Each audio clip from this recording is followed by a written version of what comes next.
Sir sir এই সেই লোক আজকে এক সপ্তাহ যাবত এই জঙ্গলের মধ্যে থাকি, বিভিন্ন জায়গায় বিভিন্ন রূপে থাকি। এরে আমি ধরে আনছি।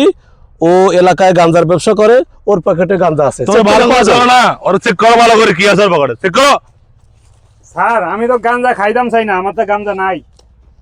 এই যে স্যার, আমি তো গাঁজা খাইতাম চাই না, গাঁজা আমার অটোমেটিক পকেটে চলে আসে। শালা তুই খাবি কেন?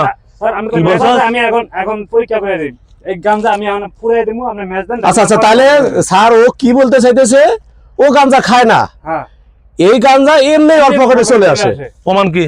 আপনি তো ম্যাচ থাকলে ম্যাচটা দেন, আমি পুরিয়া ম্যাচ আছে আমার কাছে আছে। দেখো দেখো লা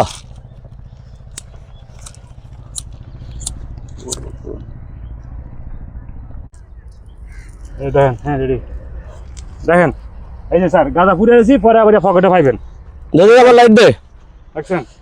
পকেটে আন পাবো না। হ্যাঁ এখন আবার পকেটে চলে আসবো অটোমেটিক। আর চেক করো, চেক করো।